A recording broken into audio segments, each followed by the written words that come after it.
Skil arguably already has the most popular, best-selling, budget, compact table saw on the market. So what the hell is this? This brand spanking new 15 amp, very compact table saw just hit the market. I haven't seen it yet, but we're gonna get it out of the box. We'll check everything, and we're gonna run a bunch of demos, and we'll see if it's any good. I was totally amazed when I saw this in my Amazon feed because I wasn't looking for it, and I didn't know it was coming out. I paid $200 for this. Regular price, it says, is $250, but there was a coupon on Amazon, so you click on it, and I saved 50 bucks. The stand, I believe, cost me about $70. This is an 8 1/4 inch table saw. However, the dado plate for this is not available yet, so we're not gonna be able to do our typical big fat dado with this one. But that's okay, because this saw is mine and we can do it later. 3-year warranty, quite the owner's manual. Looks like a detachable riving knife. Oh, nope, interesting. Blade guard and riving knife all in one. Want to use your riving knife? You gotta use your blade guard. Or maybe there's another riving knife in here. That's more likely what we got going on, but we're gonna find out. What else we got? We got our elbow, just like our bigger version. Our knob looks like the bigger version. Kickback pawl, Allen key. Same atypical, reasonably terrible miter gauge, but that's okay because we have come to expect that. Wow, everything's just kind of tossed in here. Come out of there. Got our push stick and our little baby saw. Something else in there. I'm gonna tell you already, I like how light this thing is. Look at how small it is. Cool. There is our little baby fence. Metal frame, but no, not really. It's bolted to plastic. So you got 4 metal tubes that are just bolted to the plastic housing. Well, we're just getting started here. We're gonna do the walk around like we always do, but looking for my riving knife, because this riving knife that comes with the blade guard system is fine for through cuts. What about non-through cuts? So I'm looking in the box. Where's the riving knife? There it is. STR6308, sold freaking separately. Who in their right mind would release a saw without all of the required safety gear with it? Searching on Google and searching on Skil's website, that freaking riving knife isn't even listed yet. They could release that riving knife and the dado plate tomorrow for all I know. But the fact that it's here and I don't have the equipment to use it properly does not make me happy, Skil. You got your power switch, standard paddle, on, off. There's a hole on the side here, so if you want to put a padlock in there, you can certainly do that. So if you're going to put this in a school, or you have an orange cat at home that you do not trust, rest assured, you can lock down your miniature table saw. Blade height adjustment is this knob.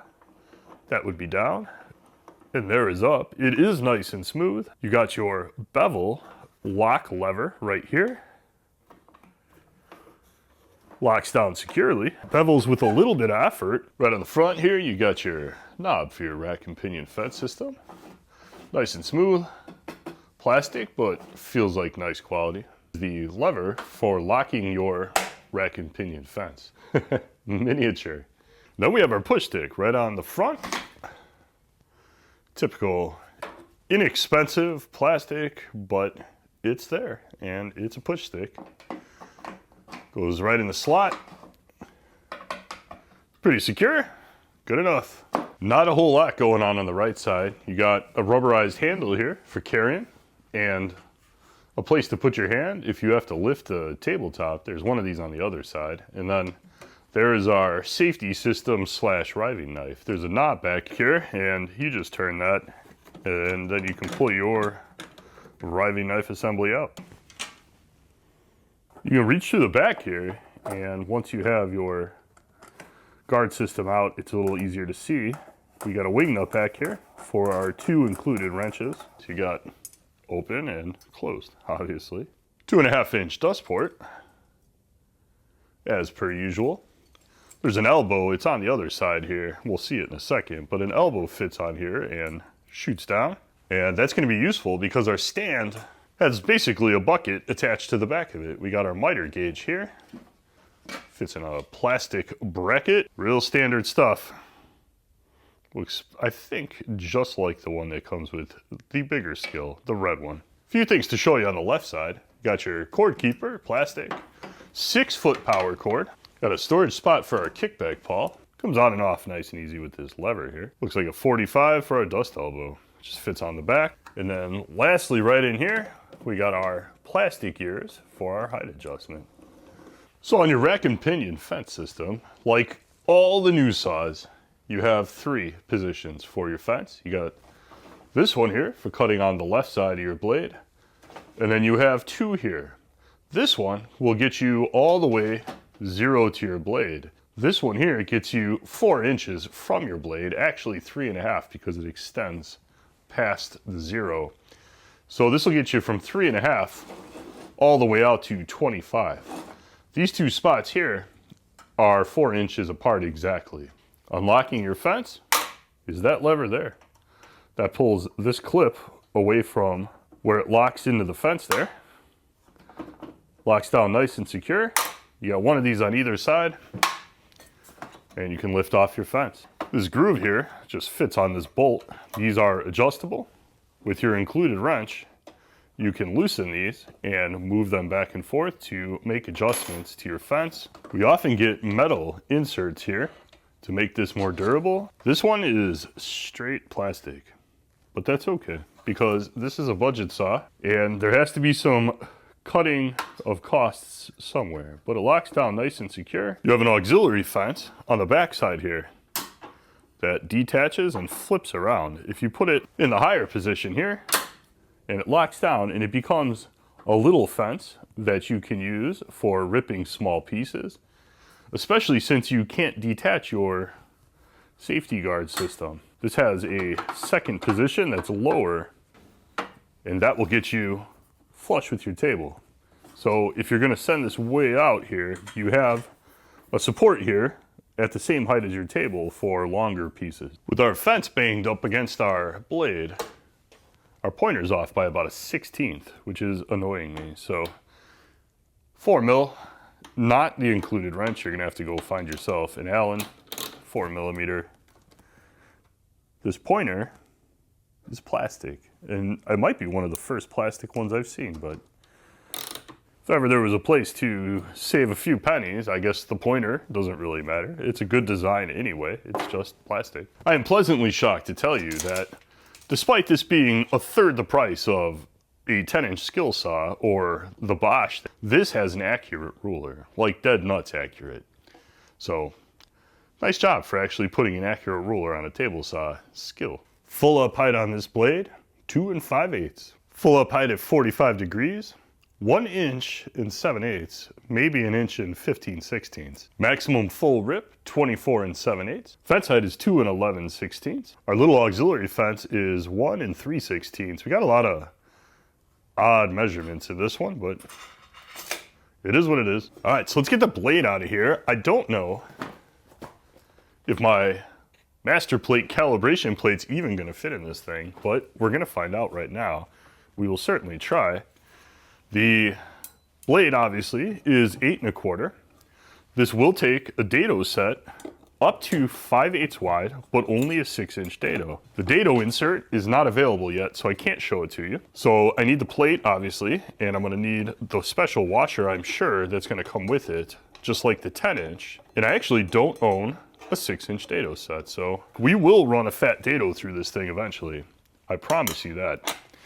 Probably when we compare this either to its 10-inch brother or to another 8 1/4 or a small cheap saw. There's your washer. Here's our blade. Extra fine finish. 24 tooth. I don't know I don't know where the fine finish and 24 tooth come together. You guys tell me, but these blades do tend to cut fairly nice. But I would consider them a little more of a framing blade. There's zero chance we're getting this on here horizontal. It looks like we're gonna be able to get it on vertical, and that's just fine. Saw gauge is set at 0. I had to do it on this side, the left side of the saw, because that, well, I'll show you, that cutout on the right side is messing with the saw gauge, and the saw gauge doesn't fit on it. So we're at 0. This is a 6-inch, I believe, pass. And we're off by, if I can get it to focus, 16 thou. 16 thou. Back to 0. Back to 16 thou. I loosened this back up. I actually installed the washer on it. I got about 3 threads on the nut, and I tightened it down again just to make sure it wasn't me that put this on crooked, and no, same number both times. So we have the super intuitive way to adjust this. This is actually, I think, the most off I've seen a saw from the factory. 16 thou. That's not good. If you're not checking these things when you buy these saws, any brand, you could be setting yourself up for some bad news here, because in my opinion, that's pretty unacceptable. But luckily for us, just like the 10-inch bigger version of this, we have a super intuitive and easy way to adjust this. Because of this saw's small size, it's really hard to show you on this one. Back in here, this wing nut, this jam nut, you loosen this up, you turn this knob, and it adjusts the back of the blade, right or left. So I can adjust out that 16 thou without any tools whatsoever. It is exactly the same design on the 10-inch. The 10-inch is easier to show you because it's not all tucked up in here, but that's okay, because this is the best design on the market, hands down, and no other saw that I've used or seen comes even close to this. We loosen the wing nut, we turn the knob, let's see how it does. We got 0, 16 thou, I have that, well, we're even a little more now. Yeah, we're about 18 or so. Maybe I changed it when I loosened the wing nut. I'm gonna reach under here, if I can find it, and turn that knob. And we'll turn it to 0.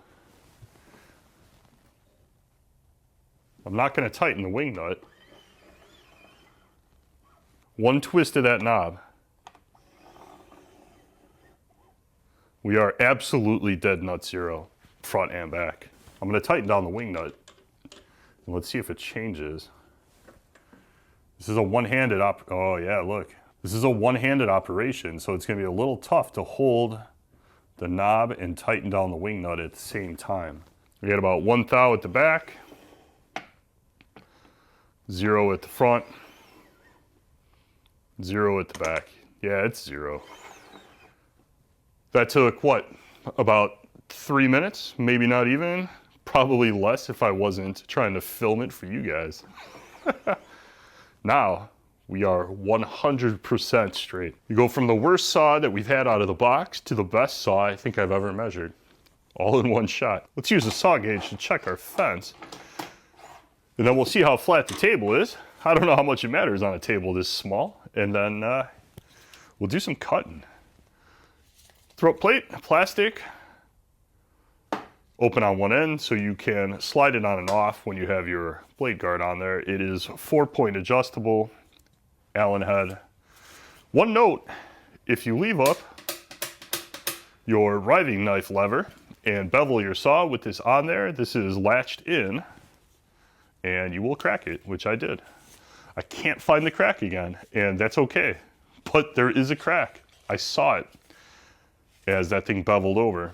When I took it off of there, it closed back up, and now I can't even see it.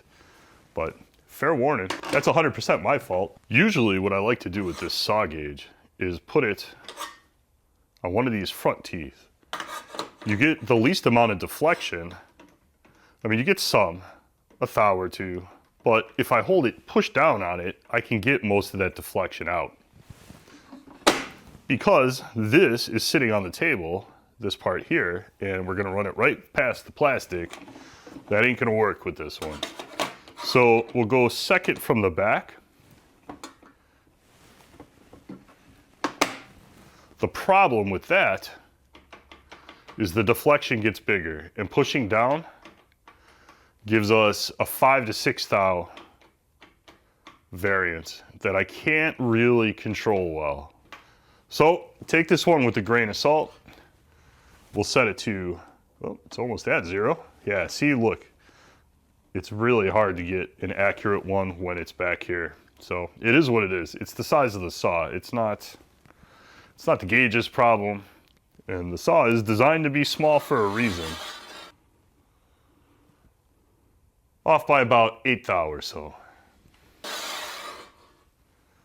Back to 0. Back to 8 thou. That's in the first position. You can see right there, you can see the back position. So I'm going to adjust this. That's really simple to do. This is a bolt. You loosen it and it slides back and forth, and you can adjust your fence. So I'm going to do that with this one. It just took a second, and now we're at, jeez, man. As best I can tell, we're almost dead flat. And the fence seems like it doesn't have much of a bow. There isn't much of a variance as I slide it, as best I can tell. But you're gonna have to take this one with a grain of salt. The old Wixie gauge barely fits on that blade. 0? We'll hit 0 again, just for fun.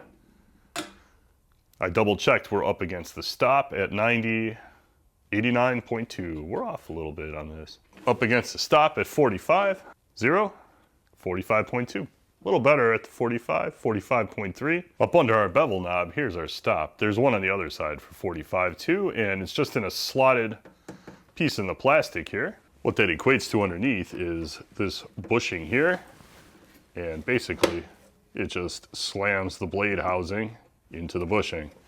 So we'll loosen the bolt and move that. It's not going to be super easy to do because at 90 it is all the way up under here. So there's going to be some fiddling around with this for sure. All right, I loosened our stop up.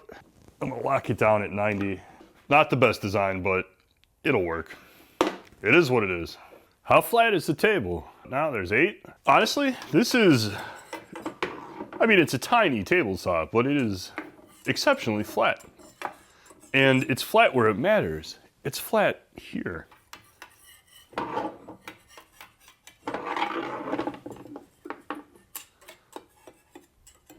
Honestly, right back here. And just on the edge of this side. Let's do 5. I was doing 6 before. And at 6, we're pretty good too. Good. Right in front of the blade. Good. On the sides.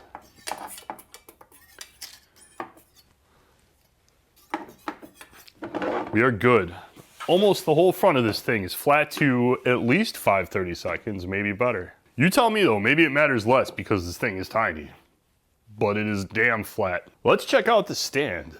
Steel locker plate for increased weight capacity. Not quite sure what that deal is, but we'll find out. 2 height adjustment, tool-free setup, giant dust bag. Also fits the Skil 5.5-inch flooring saw. I guess if you have that saw, this is good news for you. Tool-free setup, let's get it out of the box. Doesn't look like too much assembly. It's a little bit of hardware, but it doesn't look too bad. All right, let me throw the bottom legs on this. I won't make you watch that, and we'll get back and have a look. There's our stand. It's actually pretty nice. It was better than I thought it would be. All you have to put on is these crossbars, the latches here, and the ends of the legs. That's it. You get an adjustment. I have it at the higher height adjustment. You can go probably about an inch lower. The latch system is not my favorite, but it works. You have 2 thumb screws here and on the other side there, and you loosen that and it hooks. You got this latch in the front holding it. In the back there, you got a plate that bolts through the hole in the back of the saw, and it just sits on the plates here. These legs are splayed out pretty far, and it's actually very stable. Full up working height on the stand is 35 inches, which is just about perfect for me at 6'1". Very nice. 30 inches from the blade as usual.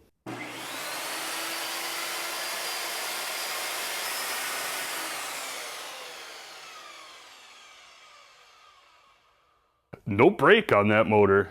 No brake at all. Not super loud.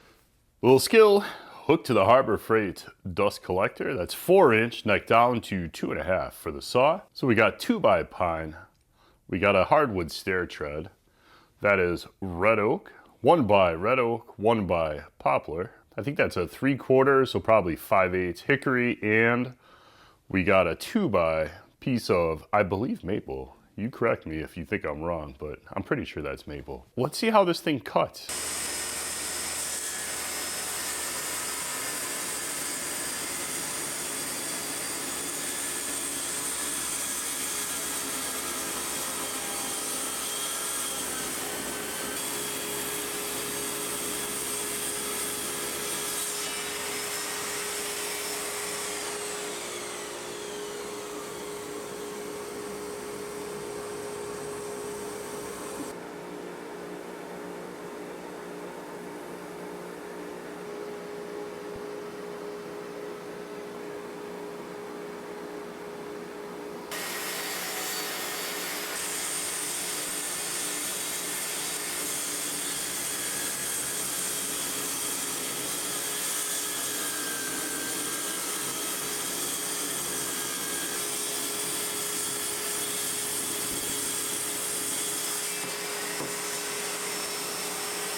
How's the dust collection, you say? Just as bad as it always is. What are you gonna do? Throwing dust everywhere. But that was a lot of hardwood we ran through it, so honestly, I'm not disappointed. It is what I expected. Hit me up in the comments and tell me what you think. Did Skil need to make this? They already have what I would argue is the best built, best priced compact saw on the market, but this is a lot smaller. It has a few drawbacks. I'm not a big fan of this riving knife situation. It is a non-adjustable riving knife that has the blade guard permanently attached to it, and they didn't include the non-through cut riving knife, because you guys know that's what I would have been using for the demonstration. The lack of a motor brake, I don't like either. Now, maybe the thought process is if you can't remove the blade guard, you don't need the motor brake. Possibly. You guys tell me. All in all, considering the blade parallel to the fence to the miter slot adjustment is the same as its bigger brother, which is absolutely the best setup on the market right now. It's better than saws that cost 3 times as much as this one. Considerably better. The table's flat. You tell me how much that matters when you have a table that's this little, but it's flat. The ruler is accurate for those of us who occasionally use the ruler. It's a rack and pinion, which is not what a lot of these super cheap little saws have. So we're keeping this thing for sure. We're gonna compare it possibly to its bigger brother. Let me know if you wanna see that video, but we're definitely gonna do Ryobi, Craftsman. We have little inexpensive saws in this price range that we haven't looked at, but I would guess are not as good as this one. So hit me up, tell me what you guys think. Thank you so much for watching this video. I will see you in the next one.